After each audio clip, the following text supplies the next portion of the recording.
নমস্কার, রাইজিং বাংলার পর্দায় আপনাদের সকলকে স্বাগত। রাইজিং বাংলার পক্ষ থেকে সকলকে জানাই শুভ সপ্তমীর প্রীতি শুভেচ্ছা। আপনারা দেখছেন নটার প্রাইম টাইম, আর আপনাদের সাথে রয়েছে আমি বিজয়তা। দেখে নেব আজকের হেডলাইন্স।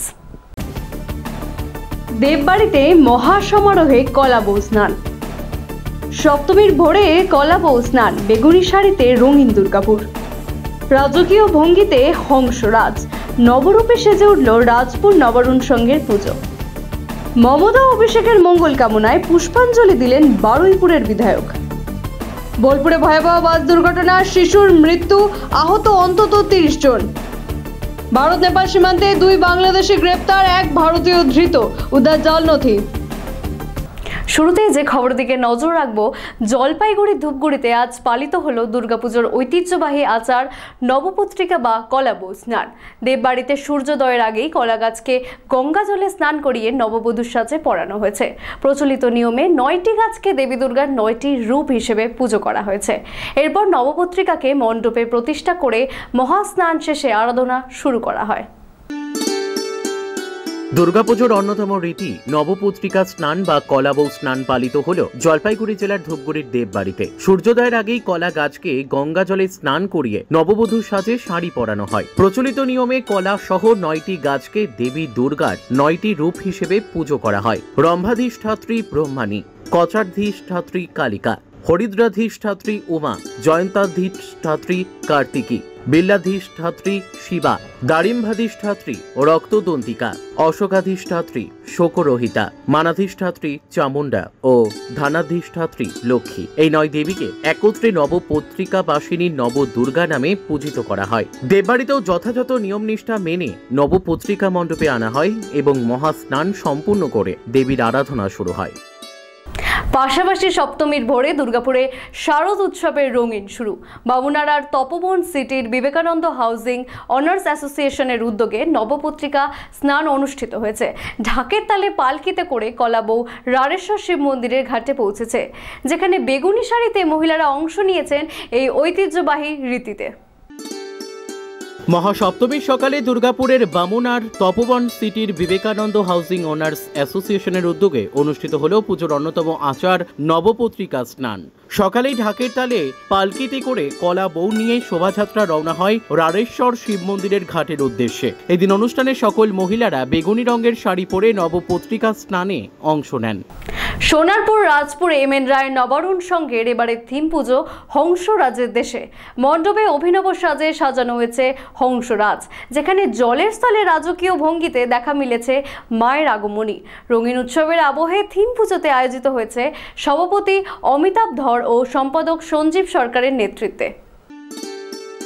সোনারপুরের রাজপুর এম.এন. রায় নবারুণ সংঘের এবারের দুর্গাপুজোর থিম হংসরাজের দেশে। অভিনব সাজে সেজে উঠেছে মণ্ডপ, যেখানে রঙিন উৎসবের আবহে জলের স্থলে রাজকীয় ভঙ্গিতে হংসরাজের আবির্ভাব ঘটেছে। এই অনন্য ভাবনায় মায়ের আগমনীকে সাজিয়ে তুলেছেন উদ্যোক্তারা। পূজার সভাপতি অমিতাভ ধর ও সম্পাদক সঞ্জীব সরকারের নেতৃত্বে আয়োজিত হয়েছে এই থিম পুজো।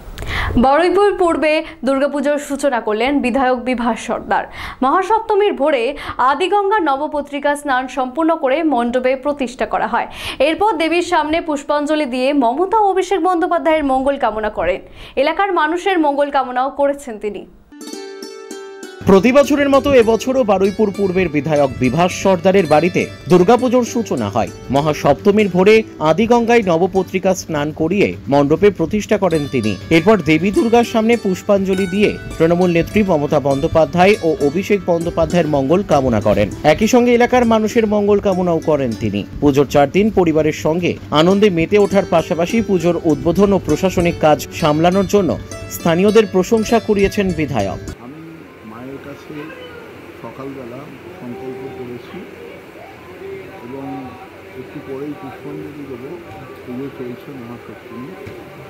আমি মায়ের কাছে বারুইপুর পূর্ব বিধানসভার সমস্ত মানুষের মঙ্গল, সমস্ত মানুষের উন্নতি এবং বারুইপুর পূর্ব বিধানসভার শান্তি সম্প্রীতি সমস্ত কিছু জন্য মায়ের কাছে ভালোভাবে মমতা বন্দ্যোপাধ্যায় এবং অভিষেক বন্দ্যোপাধ্যায়ের জন্য সকালবেলায় ঠাকুরের পুজোর সংকল্প হয়েছে এবং পুজোর পাঠ চলছে। আমাদের পরিবার ওনার বাইরে না। আমরা মনে করি যে আমাদের বাড়ির পরিবারের মধ্যেই মমতা বন্দ্যোপাধ্যায় বসে আছে। বোলপুরে ভয়াবহ বাস দুর্ঘটনা। সোমবার ভোরে সিয়ান মহকুমা হাসপাতাল সংলগ্ন এলাকায় এক যাত্রীবাহী বাস নিয়ন্ত্রণ হারিয়ে উল্টে গেলে ঘটনাস্থলে মৃত্যু হয়েছে এক শিশুর। আহত অন্তত 30 জন, তাদের মধ্যে বহুজনের অবস্থা আশঙ্কাজনক। গুরুতর আহতদের বর্ধমান মেডিকেলে স্থানান্তর করা হয়েছে। দুর্ঘটনার কারণে বোলপুর নানুর রোডে দীর্ঘ যানজট তৈরি হয়। স্থানীয়রা অভিযোগ করছে রাস্তার দীর্ঘদিনের গর্ত দুর্ঘটনার মূল কারণ। সোমবার ভোরে বোলপুর সিয়ান মহকুমা হাসপাতাল সংলগ্ন এলাকায় যাত্রীবাহী একটি বাস নিয়ন্ত্রণ হারিয়ে উল্টে গেলে ঘটনাস্থলেই মৃত্যু হয় এক শিশুর। আহত হন অন্তত 30 জন। এদের মধ্যে বহুজনের অবস্থা আশঙ্কাজনক। প্রথমে আহতদের বোলপুর হাসপাতালে ভর্তি করা হলেও গুরুতরদের বর্ধমান মেডিকেলে স্থানান্তরিত করা হয়। স্থানীয় সূত্রে জানা যায়, কির্নিহার থেকে বোলপুরগামী বাসটি দ্রুত গতিতে আসছিল। হঠাৎ রাস্তায় গর্তে চাকা আটকে গিয়ে চালক নিয়ন্ত্রণ হারালে বাসটি উল্টে যায় এবং পাশের একটি টোটোকে ধাক্কা মারে। ঘটনায় বোলপুর নানুর রোডে দীর্ঘ যানজট তৈরি হয়। পুলিশ ও উদ্ধারকারী দল দ্রুত ঘটনাস্থলে পৌঁছে আহতদের হাসপাতালে পাঠায়। স্থানীয়দের অভিযোগ, দীর্ঘদিন ধরেই রাস্তায় গর্ত থাকা সত্ত্বেও প্রশাসনের পক্ষ থেকে সংস্কারের ব্যবস্থা নেওয়া হয়নি। এই দুর্ঘটনায় প্রশাসনিক গাফিলতির প্রশ্ন তুলেছে। পুরো বোলপুর জুড়ে নেমে এসেছে শোকের ছায়া। যখন এসে দেখলাম তখন গাড়িটা অটোমেটিক উল্টে গেছে। এবার এসে তখন মানুষজনকে বার করে হাসপাতালে ভর্তি অ্যাডমিট করা হয়েছিল। এবার বাচ্চাটা আমি যখন ঢুকলাম তখন বাচ্চাটা তলা দিয়ে পড়েছিল। এবার বাচ্চাটাকে হাত দিয়ে আমি দেখলাম যে বাচ্চাটা তখন আর নাই। সেই মুহূর্তে আমার খুব লাগলো। এবার ওকে সাবল মোবল নিয়ে এসে বাচ্চাটাকে বার করা হলো। দ্রুত গতিতে আসার জন্য বাসটা, রাস্তা খারাপ দ্রুত এত ছোটো চাকা গাড়িটার, সেই জন্যই হয়তো আরও সামালতে পারে না, সামালতে না পারা হতো দুর্ঘটনাটা ঘটেছে। শিলিগুড়ির খড়িবাড়ি থানার কাছে ভারত নেপাল সীমান্ত থেকে 2 বাংলাদেশি ও 1 ভারতীয়কে গ্রেপ্তার করেছে এসএসবির 41 নম্বর ব্যাটালিয়ন। ধৃতরা নকল আধার ও অন্যান্য জাল নথি ব্যবহার করছিল। ভারতের দেবাশিস চক্রবর্তীর বিরুদ্ধে জাল আধার, ভোটার কার্ড, প্যান কার্ড ও ইউরোপীয় পাসপোর্ট তৈরি করার অভিযোগ উঠেছে। তাদের কাছ থেকে মোবাইল ফোন, সিম ও বিভিন্ন দেশের মুদ্রা উদ্ধার হয়েছে। 3 জনকে আদালতে তোলা হবে এবং ঘটনার সঙ্গে আর কেউ জড়িত কিনা তা খতিয়ে দেখছে পুলিশ ও এসএসবি। সূত্রের খবরের ভিত্তিতে শিলিগুড়ির খড়িবাড়ি থানার কাছে ভারত নেপাল সীমান্ত এলাকা থেকে 2 বাংলাদেশি ও 1 ভারতীয়কে গ্রেপ্তার করল এসএসবির 41 নম্বর ব্যাটালিয়ন। ধৃতরা হলেন বাংলাদেশের গাজীপুরের 26 বছর বয়সের সুশান্ত চন্দ্র দাস, নারায়ণগঞ্জের বছর 23-এর মোহাম্মদ জাহিদুল ইসলাম এবং পশ্চিমবঙ্গের 55 বছর বয়সের বাসিন্দা দেবাশিস চক্রবর্তী। প্রথমে নকল আধার কার্ড দেখিয়ে বাংলাদেশিরা ভারতীয় পরিচয় দেওয়ার চেষ্টা করলেও জিজ্ঞাসাবাদে সত্য প্রকাশ পায়। দেবাশিসের বিরুদ্ধে বাংলাদেশিদের জন্য জাল আধার, ভোটার কার্ড, প্যান কার্ড ও ইউরোপীয় পাসপোর্ট তৈরি করার অভিযোগ উঠেছে। তাদের কাছ থেকে মোবাইল ফোন, সিম, বিভিন্ন দেশের মুদ্রা এবং জাল নথি উদ্ধার হয়েছে। 3 জনকে আদালতে তোলা হবে। ঘটনার সঙ্গে আরো কেউ জড়িত কিনা তা খতিয়ে দেখছে খড়িবাড়ি থানার পুলিশ ও এসএসবি। আজকের মতো এই পর্যন্তই। ফিরে আসবো আগামী দিন ঠিক এই সময়। চোখ রাখুন রাইজিং বাংলার পর্দায়। দেখি বাংলার মুখ।